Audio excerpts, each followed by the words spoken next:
بسم اللہ الرحمن الرحیم الصلاۃ والسلام علیک یا رسول اللہ۔ مشکل جملوں کی تراکیب میں آج انشاءاللہ الرحمن جس ترکیب کو ہم حل کریں گے وہ ہے رأیت کلاب کلاب یأکلون کلابا فی کلاب۔ اس کے مشکل ہونے کی وجہ بھی یہی ہے کہ اس کے اندر 4 کلمات ایک جیسے آ رہے ہیں، جس کا معنی معلوم نہ ہونے کی وجہ سے یہ ترکیب طالب علم پر مشکل ہو جاتی ہے۔ چلیں اس کی ترکیب کرتے ہیں۔ پہلے اس کا ترجمہ سنتے ہیں۔ رأیت میں نے دیکھا، کلابا کلابن دوسرا کلابن جو ہے یہ ایک شخص کا نام ہے، تو اب ترجمہ یہ ہوگا کہ میں نے کلاب کے کتوں کو دیکھا۔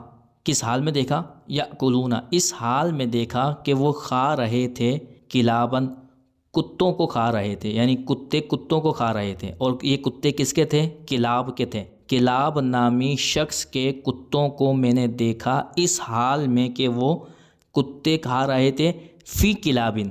یہاں پر جو آخر میں کلاب آ رہا ہے اس سے مراد جنگل ہے، تو اب ترجمہ یہ ہوا کہ میں نے کلاب نامی شخص کے کتوں کو اس حال میں دیکھا کہ وہ کتے کھا رہے تھے جنگل میں۔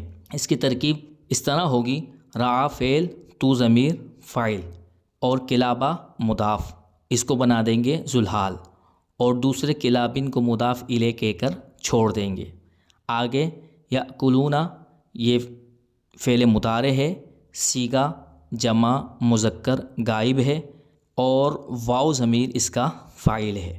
کلابن اس کا مفعول بہ ہے، فی جار اور کلابن مجرور، جار مجرور مل کے یہ یأکلون جو فعل ہے اس کا ظرف لغو بنے گا، لہٰذا یأکلون فعل اپنے فاعل مفعول بہ اور ظرف لغو سے مل کر جملہ فعلیہ ہو کر یہ بنے گا حال۔ اور جو پہلا کلاب تھا جس کو ہم نے ذوالحال بنایا تھا، وہ ذوالحال اس حال سے مل کر مفعول بہ بنے گا۔ اب رعا فعل اپنے فاعل اور مفعول بہ سے مل کر جملہ فعلیہ خبریہ ہوگا۔ اللہ تبارک و تعالی سے دعا ہے کہ اللہ تبارک و تعالی اپنے دین سمجھنے کے لیے ہمارے اذہان کو کشادہ فرمائے۔